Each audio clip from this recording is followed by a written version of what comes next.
সম্মানিত দর্শকবৃন্দ, আসসালামু আলাইকুম রহমতুল্লাহ। আমরা জানি অনেক জঞ্জনতা, অনেক 16 বছর পরে আমাদের এই বাংলা আবার স্বৈরাচার মুক্ত হলো। স্বৈরাচারের পরে আজকে 5 মাস অতিবাহিত হলো।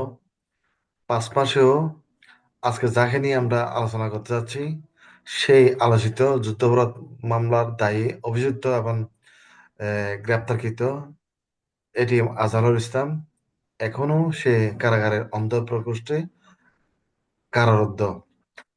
তো আজকে আমরা এটিএম আজহার সম্বন্ধে বিস্তারিত আলাপ করব।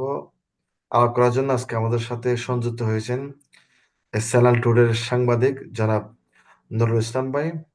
নুরুল ইসলাম ভাইকে আমরা আজকে আমাদের চ্যানেলে স্বাগতম। নুরুল ইসলাম ভাই কেমন আছেন? জি, আলহামদুলিল্লাহ। আপনি কেমন আছেন? আছি আলহামদুলিল্লাহ। তো আপনারা অনেক ব্যস্ত সময়ের মধ্যে আমাদেরকে সময় বের করে সময় দিয়েছে, এই জন্য আপনাকে ধন্যবাদ। তো আজকে আমরা আলোচনা করব ধন্যবাদ। জামাত নেতা এটিএম আজহারুল ইসলাম, যিনি আজকে প্রায় 1 যুগেরও বেশি সময় ধরে কারারুদ্ধ আছেন। এবং এটাও জানান যে আজকে দেশ হাসিনা মুক্ত হয়েছে, যাকে তারা কারারুদ্ধ করছিল তাদের কাছ থেকে দেশ উদ্ধার হয়েছে আজকে 5 মাস। তারপরেও কিন্তু এটিএম আজহারুল ইসলাম এখনো কিন্তু কারাগারের বাইরে মুক্ত আকাশে মুক্ত বাতাসে আসতে পারে নাই। এই সব বিষয় নিয়ে আমরা বিস্তারিত আজকে আলাপ করার চেষ্টা করব। তো আপনি সংক্ষেপে একটু আমাদের দর্শকদেরকে এটিএম আজহারের পরিচয়টা দিলে মনে হয় ভালো হয়। আমরা আমরা সকলেই তার ব্যাপারে বাংলাদেশের প্রায় অধিকাংশ মানুষ অবগত আছে যে আন্তর্জাতিক অপরাধ ট্রাইব্যুনালের ব্যানারে ওনার একটা রাজনৈতিক পরিচয় হচ্ছে উনি বাংলাদেশ জামাত ইসলামের সেক্রেটারি জেনারেল ছিলেন, সহকারী সেক্রেটারি জেনারেল ছিলেন।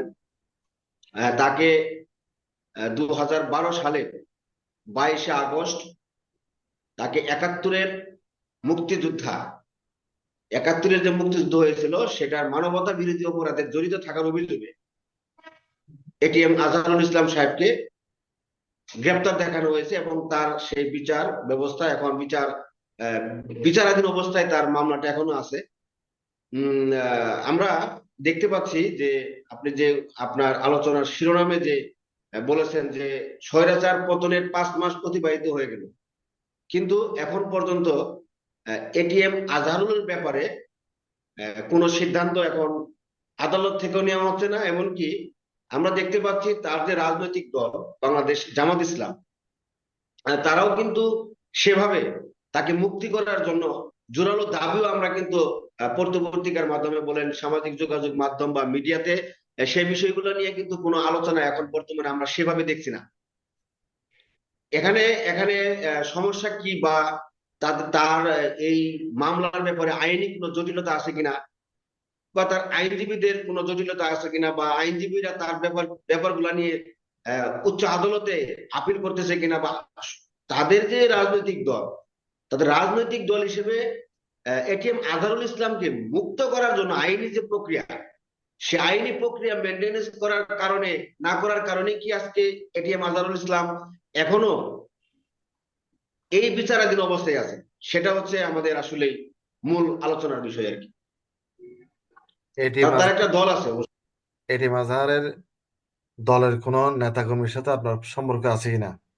সম্পর্ক থাকলে আপনি তাদের সাথে কথা বলে জানতে পারছেন কিনা যে তারা তাদের নেতার মুক্তির ব্যাপারে কোনো আন্দোলন কিংবা কোনো বিবৃতি তারা দিয়েছে কিনা, অথবা দিলে তাদের পক্ষ থেকে আপনি কোনো খবরাখবর পেয়েছেন কিনা? আপনি যে একজন সাংবাদিক, আশা করি আপনি খবরাখবর পেয়ে থাকবেন। না, আমরা আমরা যে বিষয়টি আমরা দেখতে পাচ্ছি যে বর্তমান সময়ে জামাতের যখন বিভিন্ন রকম অনুষ্ঠান হয়, যখন কোনো সমাবেশ হয়, বিক্ষোভ মিছিল হয়, বা সভা সেমিনার যখন হয়, তখন কিন্তু আমরা কেন্দ্রীয় যে নেতৃবৃন্দ থাকে তাদের মুখ থেকে কিন্তু এটিএম আজহারুলের যে মুক্তির দাবি, এটা কিন্তু নর্মালি আমরা তাদের মুখ থেকে শুনতে পাই বিভিন্ন যোগাযোগ মাধ্যমে বা ফেসবুকে, ইউটিউবে আমরা যখন সার্চ দিয়ে দেখি তখন কিন্তু দেখা যায় যে এটিএম আজহারুলের ব্যাপারে আজহারুল ইসলাম সাহেবের ব্যাপারে কিন্তু তারা আহ, মুক্তির দাবিতে কিন্তু বিভিন্ন রকম দাবি দেওয়া আমরা দেখতে পাই, কথা বলতে পাই, শুনতে পাই আর কি।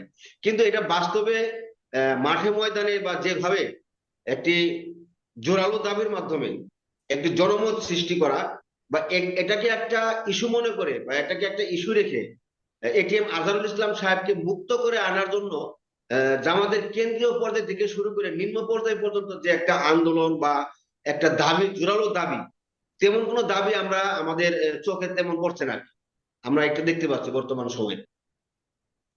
আচ্ছা, আরেকটা বিষয়ে জানতে চাচ্ছি যে এটি মাজহারুল ইসলামের যখন আদালতে তার মামলা চলতেছিল, তখন কি ওনাকে সর্বশেষ কি ফাঁসির আদেশ হয়েছিল নাকি ফাঁসি হয় নাই? এটা এটা কোন অবস্থা আছে বা তার মামলার? দেখতে পাচ্ছি যে তার মামলাটা এখনো চূড়ান্ত প্রতিবেদন জমা দেওয়ার নির্দেশ দেন, মানে চূড়ান্ত প্রতিবেদন দেখেন, 3 সদস্যের একটা আন্তর্জাতিক অপরাধ ট্রাইব্যুনাল, হ্যাঁ, 30 জুন 2013 তারিখে তার বিরুদ্ধে আনীত অভিযোগের চূড়ান্ত তদন্তের প্রতিবেদন জমা দেওয়ার নির্দেশ দেয়। এবং এই এই মামলাটি আমরা যতটুকু দেখতে পাচ্ছি যে বিচারাধীন অবস্থায় আছে। আমরা যদি তার মামলার ব্যাপারে যদি আমরা একটু সার্চ করে দেখি, যে বাংলাদেশের যে আমরা দেখতে পাচ্ছি যে তার মামলাটা এখনো বিচারাধীন অবস্থায় আছে, তাকে এখনো কিন্তু ফাঁসির রায় দেওয়া হয়নি। আচ্ছা, আমরা আমরা তো সাধারণ মানুষদের সাথে অনেক সময় কথা বলি। মানুষদের মুখে একটা প্রশ্ন আমাদেরকে দেখলেই বলে যে আপনারা তো সাংবাদিক, আপনাদের কাছে খবর আছে কিনা যে আমাদের এটিএম আজহার কখন বের হচ্ছে, কখন মুক্ত হবে? এখন আপনি তো সাংবাদিক, আপনার কাছে এই ধরনের কোনো মেসেজ আছে কিনা যে উনি এই আর 2 মাস অথবা 3 মাস লাগবে অথবা 1 মাস লাগবে, কতদিনের মধ্যে অন্তপক্ষে উনি জামিন হওয়ার সম্ভাবনা আছে অথবা মুক্ত বাতাসের মধ্যে আসার সম্ভাবনা আছে? না, আমরা আমরা এমন কোনো সম্ভাবনা আমরা দেখতে পাচ্ছি না। কারণ আহ, যদি আমরা এরকম সম্ভাবনা দেখতে পাচ্তাম তাহলে অবশ্যই এই জিনিসটা একটা জাতীয় একটা সমস্যা। এটিএম আজহারুল ইসলাম সাহেব, উনি বাংলাদেশ জামাত ইসলামের একজন সহকারী সেক্রেটারি জেনারেল ছিলেন 2012 সালে গ্রেপ্তার হওয়ার আগ পর্যন্ত। তিনি সহকারী সেক্রেটারি জেনারেল ছিলেন বাংলাদেশ জামাত ইসলামী। কিন্তু তাকে নিয়ে আমরা এমন কোন আলোচনা পাচ্ছি না যে তিনি 2 মাসের মধ্যে বা 3 মাসের মধ্যে বা 1 বছরের মধ্যে বা এই এই অন্তর্বর্তীকালীন সরকারের সময়ের মধ্যে তিনি মুক্তি পাবেন, এমন তো কোনো আভাস আমরা দেখতে পাচ্ছি না ভাই। আচ্ছা, তাহলে আমরা আমরা বুঝতে পারলাম কি এটিএম আজহার তার মামলা হচ্ছে এখন বিচারাধীন মামলা, প্লাস সে কখন বের হবে সেটা নিয়ে এখনো পর্যন্ত চূড়ান্ত কোনো আদালতের পক্ষ থেকে চূড়ান্ত কোনো নির্দেশনা অথবা জামিনের ব্যাপারে কোনো খবর আপনার কাছে নাই, এই তো? আমাদের আচ্ছা, তার দলের সর্বশেষ ওনার দলের উম, আহ, ওনার দলের আন্দোলন সংগ্রাম করার মতো কোনো প্ল্যান কি আপনার কাছে জানা আছে আজহার ইসলামের আমরা মুক্তি? আমরা এ বিষয়ে আপনাকে কিন্তু আগে বলেছি যে তাদের দলীয় ভাবে, তাদের যে একটা বাংলাদেশ জামাত ইসলামের দলীয় ভাবে কেন্দ্রীয় নির্দেশনা মোতাবেক তাকে আহ, এই মামলা থেকে নিষ্পত্তি করার জন্য, মুক্তি পাওয়ার জন্য, এবং তিনি মুক্ত আকাশে আসুক, এমন কোন মিছিল মিটিং বা জোরালো ভাবে আমি কিন্তু দেখতে পাচ্ছি না। সেটা আপনাকে আমি মনে হয় আগেই বলেছি যে এমন কোনো কিন্তু আমরা দেখতে পাচ্ছি না। হঠাৎ কোনো একটা প্রোগ্রাম হলে আমরা দেখতে পাই যে তারা প্রোগ্রামের উপস্থাপনায় তাদের প্রোগ্রামের বিভিন্ন প্রধান অতিথি, বিশেষ অতিথি যারা থাকেন এবং উপস্থাপক যারা থাকেন, তারা ওই অনুষ্ঠানের মধ্যে আমরা দেখতে পাই যে এটিএম আজহারুল ইসলামকে মুক্তির জন্য তারা কথা বলে। কিন্তু এই দাবিটা নিয়ে তারা জোরালো ভাবে আমরা তেমন কোনো আমরা দেখতে পাই না, আমাদের নজরে আসে না। আচ্ছা, আচ্ছা নুসলাম ভাই, আরেকটা বিষয় আপনি বলবেন সেটা হচ্ছে যে এটিএম আজহারের মুক্তির কথা তো আপনি বলছেন, যা বলার আছে বলছেন, কিন্তু এখন আমি আপনার থেকে জানতে চাচ্ছি এটিএম আজহার তার ছাত্র জীবন কোথায় কাটাচ্ছে, আপনি কি জানেন এটা? গতকালকে আমি একটা টক শোতে হ্যাঁ, শুনলাম যে সে নাকি ঢাকা বিশ্ববিদ্যালয়ে প্রথম সভাপতি ছিল ছাত্র শিবিরের। আমি আমি আমি আপনাকে একটু বলি, আমি আপনাকে একটু জিনিসটা ধারণা দেওয়ার চেষ্টা করি যে এটিএম আজহারুল ইসলাম বাংলাদেশের একজন কিন্তু বিশিষ্ট আইনজীবী, রাজনীতিবিদ ছিলেন তিনি। উনি রংপুর জেলার বদরগঞ্জ উপজেলার নোহানীপাড়া গ্রামে জন্মগ্রহণ করেন। আমরা তার ইতিহাস আমরা এটা দেখতে পাই। এবং তিনি বাংলাদেশ ইসলামী ছাত্র শিবিরের ঢাকা বিশ্ববিদ্যালয় শাখার কিন্তু প্রথম সভাপতি ছিলেন তিনি। এটা হচ্ছে তার একটা ব্যাকগ্রাউন্ড। তিনি ইসলামী ছাত্র শিবিরের সাথে যুক্ত ছিলেন এবং ঢাকা বিশ্ববিদ্যালয়ের প্রথম সভাপতি ছিলেন তিনি।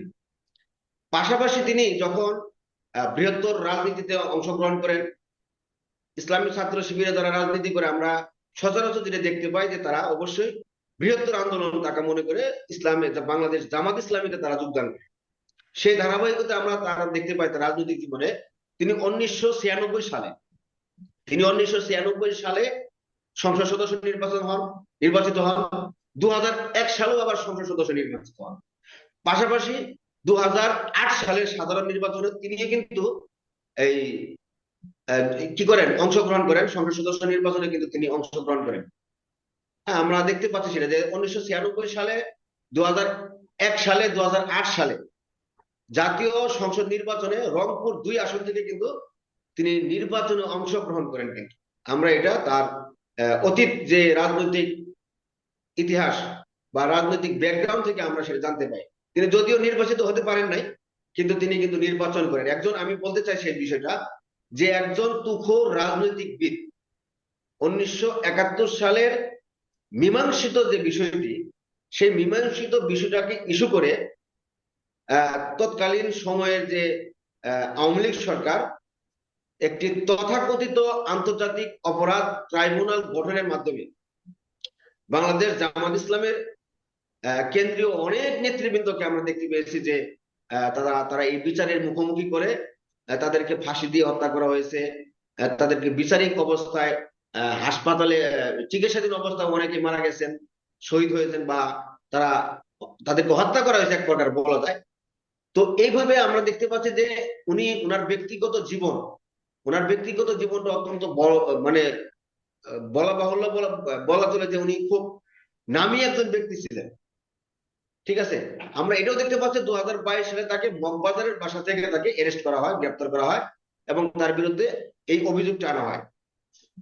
তো সুতরাং আমরা বলতে পারি যে এটিএম আজহারুল ইসলাম সাহেবকে হিংসামূলক ভাবে রাজনৈতিক প্রতিহিংসার শিকার হয়ে তিনি আজকে এই যুদ্ধ অপরাধীর মামলায় সাজাপ্রাপ্ত বা বিচারাধীন অবস্থায় তিনি আছেন। আমরা আশা করি, যেমন আমরা দেখতে পাচ্ছি যে কিছুদিন আগে আব্দুল সালাম পিন্টু সাহেব টাঙ্গাইল 2 আসনের তিনি এমপি ছিলেন এবং বাংলাদেশ জাতীয়তাবাদী দলের ভাইস চেয়ারম্যান হিসেবেও তিনি তার দায়িত্ব পালন করতেন। তাকে কিন্তু ফাঁসির রায় দেওয়া হয়েছিল, ফাঁসির রায় দেওয়া হয়েছিল। তিনি কিন্তু ইদানিং মুক্ত আকাশে ফিরে এসেছেন, ন্যায় বিচার কিন্তু তিনি পেয়েছেন। তো 1971 সালের একটা মীমাংসিত বিষয় নিয়ে এখন পর্যন্ত তাকে এই স্বাধীন বাংলাদেশে, তৃতীয় স্বাধীন বাংলাদেশে যে ছাত্র গণ অভ্যুত্থানের মাধ্যমে ন্যায় বিচার প্রতিষ্ঠার যে প্রত্যাশা নিয়ে যে আন্দোলন এদেশের সাধারণ মানুষ, সাধারণ ছাত্র সমাজ করেছিল, সেই ছাত্র সমাজের স্বাধীনতা অর্জনের দিনেও যদি আমরা একজন মজলুম ব্যক্তিকে মুক্ত আকাশে না পাই, সেটা মনে করি যে বাংলাদেশের জন্য একটা কি বলবো, কলঙ্কিত অধ্যায় বলতে পারেন, যে তাকে এখনো মুক্ত করা হচ্ছে না।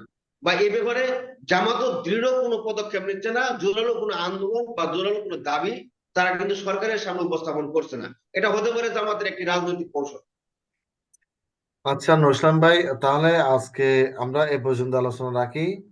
খুব শর্ট টাইমের মধ্যে আমরা জামাত নেতা এটিএম আজহারের একজন আইনজীবী, যারা দীর্ঘদিন ধরে তাকে মুক্ত করার জন্য চেষ্টা করতেছে, ওই ধরনের একজন সিনিয়র আইনজীবী আমাদের চ্যানেলে আনবো, এনে ওনার মুখ থেকে শুনবো যে আজহার ইসলামের মামলার কি অবস্থা এবং উনি কখন মুক্ত হচ্ছেন। তো সে অনুষ্ঠানে আমরা চেষ্টা করবো, আপনি একটু থাকবেন, আপনাকেও রাখার দাওয়াত দিব ইনশাল্লাহ। আপনিও আশা করি একটু থাকবেন। তো আজকে আমরা এই পর্যন্ত আলোচনা শেষ করি। ইনশাল্লাহ আমরা দোয়া করি যেন সেই অন্ধকার কারা প্রকোষ্ঠ থেকে তাড়াতাড়ি যেন আমাদের আমাদের মুক্ত বাতাসে সে বিচরণ করতে পারেন, এই দোয়া রেখে আজকে আপনাকে ধন্যবাদ জানিয়ে আজকে আমাদের আলোচনা এখানে শেষ করছি। আহ, ধন্যবাদ আপনাকে। আপনাকেও ধন্যবাদ। আসসালামু আলাইকুম ওয়া রাহমাতুল্লাহি ওয়া বারাকাতুহু। ওয়ালাইকুম আসসালাম।